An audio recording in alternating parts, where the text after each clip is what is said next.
It's the kind of Martin's money tips type way of approaching the national economy. These people have got absolutely no idea. It was never the Labour Party, the Keir Starmer problem. The Labour Party has a Labour Party problem. Ann Widdecombe is brutally murdered, and time again, you just see the double standards at play here. If you go around suggesting that anyone of a different opinion is evil, this was obviously going to happen in some way, shape or form. Hello and welcome to the Spike podcast. I'm Fraser Myers. Thrilled to be back in the studio with Spike's editor Tom Slater. Hello. And joining us down the line we have Spike columnist Joanna Williams. Hello. Loads to discuss today. We'll be talking about the coronation of Andy Burnham and what we now know about the murder of Ann Widdecombe. So Andy Burnham finally entered Downing Street officially this week. He's promised hope, unity, change, lots of happy clappy vibes. It's kicked off with a policy blitz on the cost of living. Going to reduce your energy bills by £3.75 a month. Going to give some money to pubs. All sounds very positive. All sounds, all smiles. Tom, have you been buying into the vibe? Have you enjoyed it? I haven't, no. Yeah. Maybe that's not that surprising. I mean, I think this is the most boring political coup that I can certainly remember. It feels of so little consequence. Usually when you've got a prime minister being kicked out midterm, there's a big issue on the table, there's a big external crisis, there's a defining issue like Europe or what have you, which is tearing a particular party apart. This is just a makeover, as far as I can tell. A bit of a fresh lick of paint, a new front person who, surprise, surprise, shock horror, can speak without a lectern, and that's seen as tremendously impressive. But I think what we're going to get, certainly for the immediate term, is a lot of eye-catching policies which don't really touch the size. We've seen that already in this cost of living policy blitz so far. The £45 that we're going to get back every year from the slash to VAT on energy bills, which I think works out to about 86 pence a week. Yeah. So, buy yourself a head of broccoli or something for that, and thank Andy Burnham for it. The announcement today on pubs, slashing business rates for pubs and venues and whatnot, I think it's going to save each venue about £1,000. Really not much. But I suppose, especially considering the fact that this is a prime minister with no mandate of his own, and until he seeks one, that it's going to be measures like this, which might be easy to sell if in a headline, but really aren't going to make much difference, and really aren't going to, I think, address the deeper problem with the Labour Party at the moment, which is, even if with better leadership it experiences something like a poll bounce, that's never going to be durable when it still doesn't really know what it's doing, what it's for, or who it's for. And Andy Burnham doesn't answer that question, definitely. I mean, we have seen a small Andy Burnham bounce, putting Labour at the same level of unpopularity that it had about a year ago. So it's not too promising. Still Reform UK ahead in the polls. Joe, what have you made of this week, the new regime? I think even as a makeover, it's a little overhyped. You look at the reports of who's actually in the cabinet, and it's being hyped up as the most state school educated cabinet for decades, or if not in all time, the most northern cabinet ever, the most gender balanced cabinet ever. But you actually drill down into the background of many of these people who Burnham's picked, and some of them have been around the Labour Party for decades. I mean, including obviously Andy Burnham himself, who's a relic from the Blair era.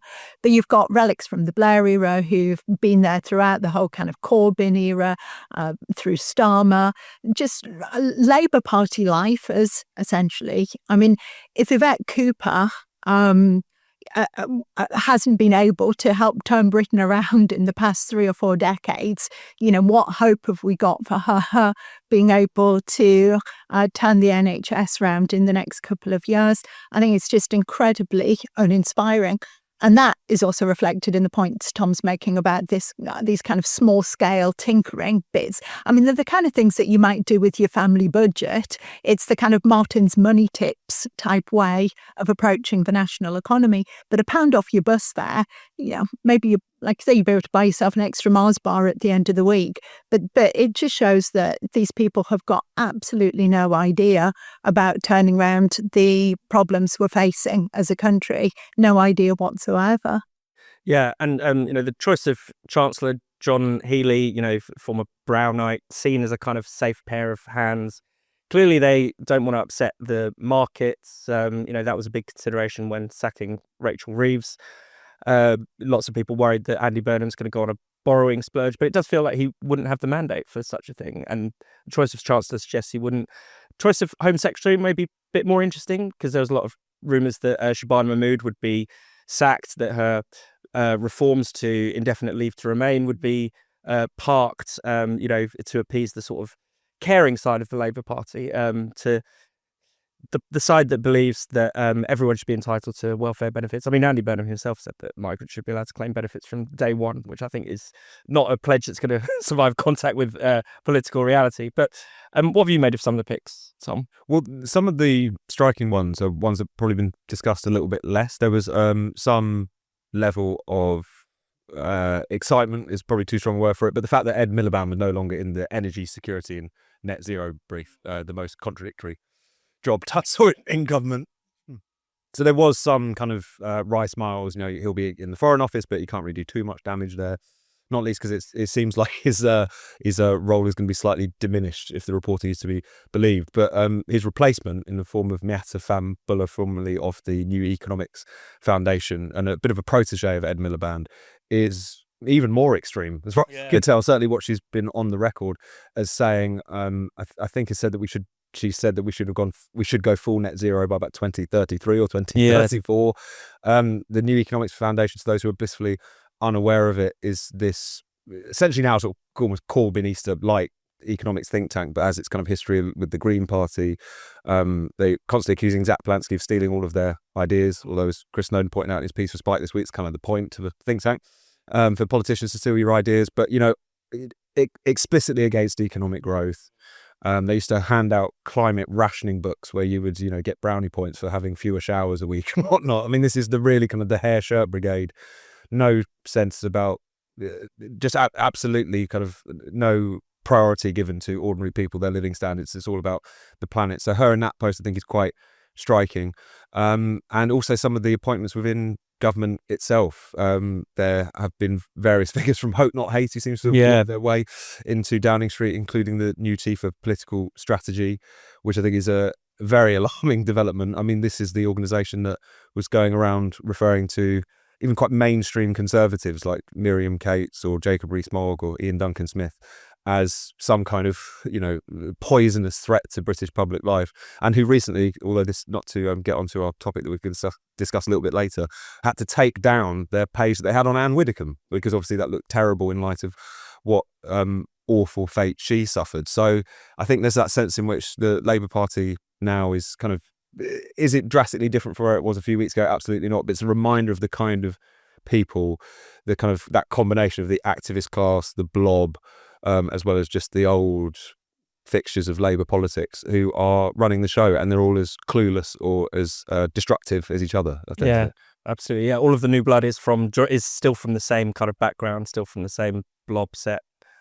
Joe? I think what's interesting, though, is just how these people have been around for such a long time. On paper, they're so experienced, and yet there seems to be this kind of real naivety as well.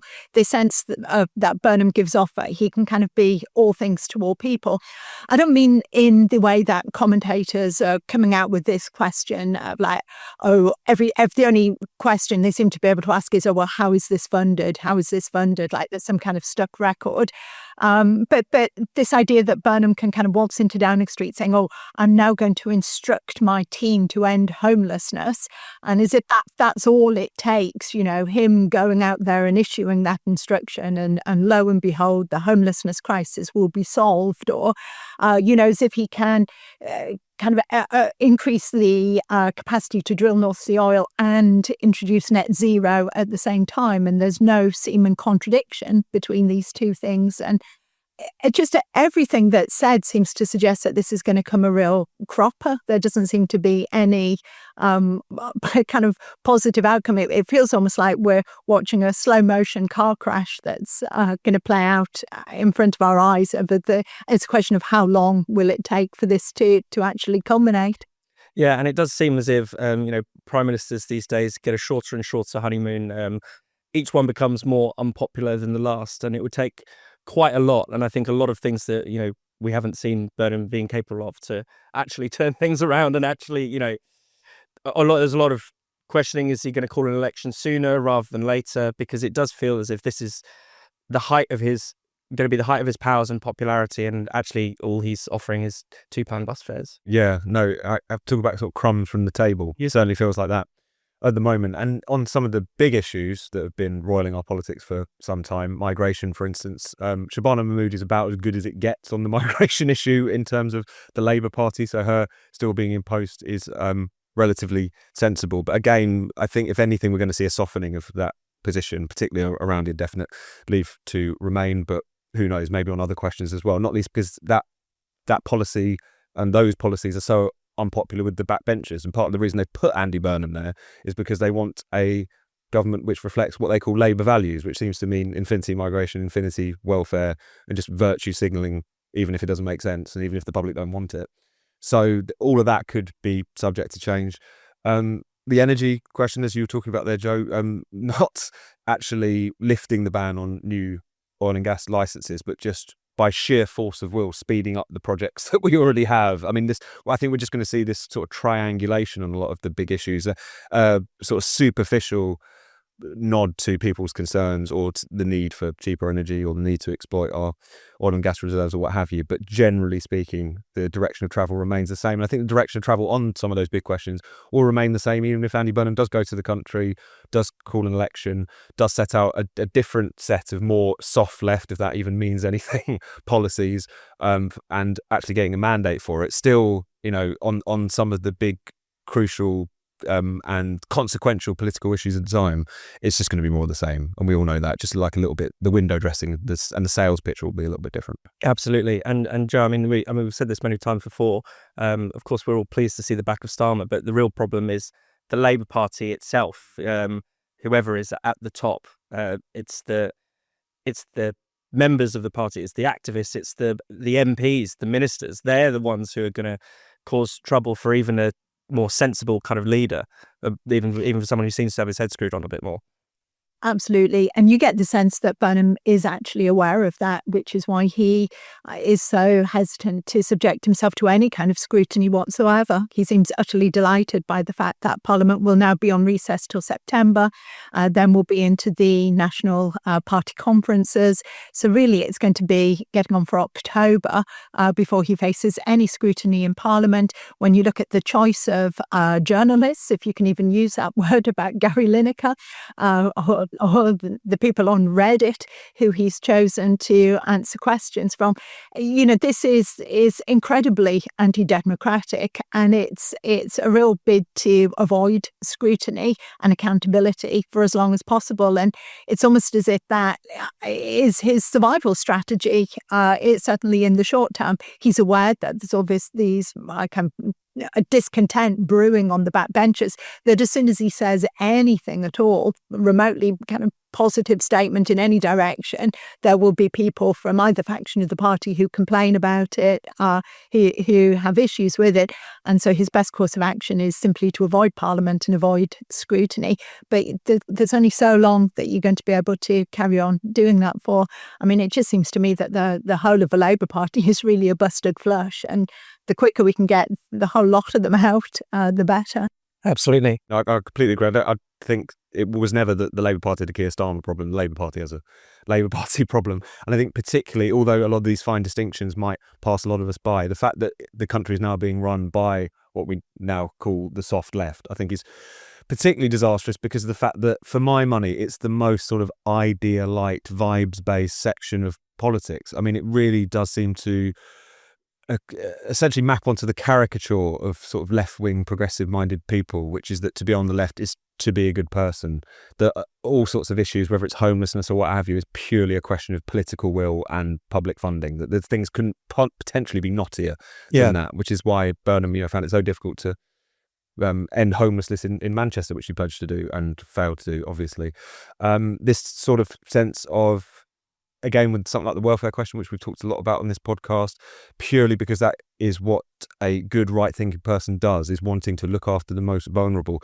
Even the kind of secondary question about what if these people aren't necessarily vulnerable, what if they're actually being made vulnerable, being trapped in a system which incentivizes welfare dependency, whatever. It just you would make these points and they just sort of stare into the middle distance and mutter something about 1945. There's just nothing there, and that's what is setting the agenda now. So we'll see how this plays out. But as I say, I'm not particularly hopeful for its prospects. But I do think they will be found out probably sooner rather than later. There will be some form of bounce, I'm sure, but I just can't imagine it being that durable, particularly because, if nothing else, external events, economic circumstances, all the rest of it are going to show quite quickly, I think, that they're just not up to it as much as anything else. So a 20-year-old man has been charged on suspicion with the murder of Ann Widdecombe, the former Tory minister and Reform UK spokeswoman. Joshua Kerry is alleged to have entered her bungalow while she was having lunch and to have struck her with a hammer 21 times. Joe, these are really, really shocking details. I mean, there are legal reasons why there isn't loads of commentary about this case, and we can't talk about the ins and outs of the alleged crime. But it does seem that there should be a bit more outrage. There should be more political commentary, more the gravity of it. It feels like hasn't quite hit the nation. Yeah, I think that's absolutely right. I mean, this is a truly appalling crime, and let's face it, it would be truly shocking and appalling if this had happened to anyone for any reason. But the fact that it's happened to a politician who certainly seems, by all the available evidence, to have been singled out, we can only assume in part because of her political views. I mean, it is a case which is being investigated, we now know, by counter-terror police, which clearly tells us there is something to see there. We've been told, obviously, not to speculate repeatedly, that we don't want to jeopardise any legal trials.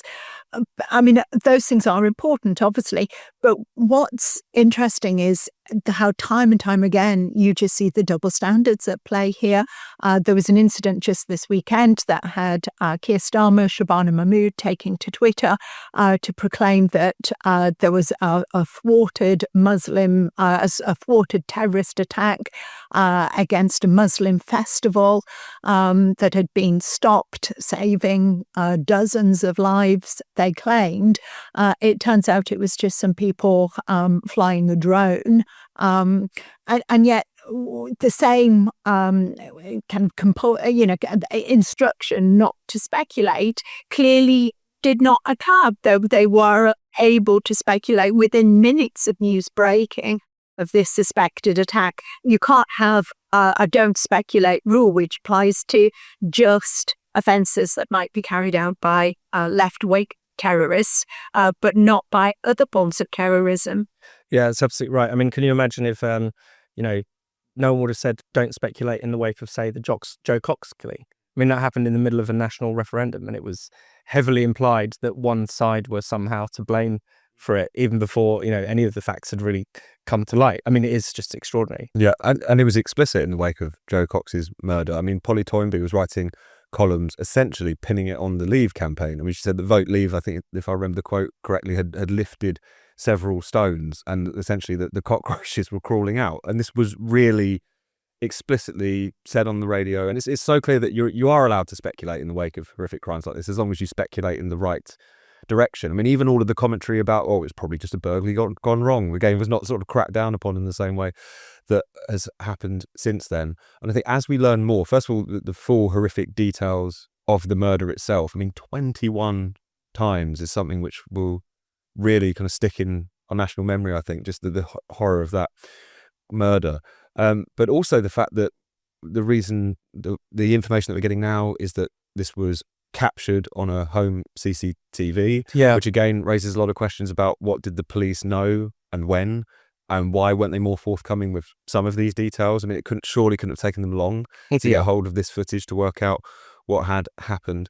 And therefore, there is going to be understandable questions raised about whether or not there was a withholding of information. There was an attempt not simply to ensure that any kind of future legal proceedings were watertight, but because this is informed by that general kind of contempt for the public. Either they're going to get over their skis, talk too much about this case, end up creating the grounds for some sort of mistrial, or it's going to have some sort of political ramifications or unrest or what have you, which the establishment doesn't want to see and just assumes people are again, kind of itching to kick off about something and cannot be trusted with the full information. So I think that the way in which the police have handled this has raised, as I say, a hell of a lot of questions about the way in which they go about not just investigating the case, but kind of trying to manage the media narrative, which is something that they just shouldn't be involved in. And trying to shut people up. I mean, the contempt thing is so risible. I think, obviously, we should have a change of the law because it's completely outdated in the age of the internet. And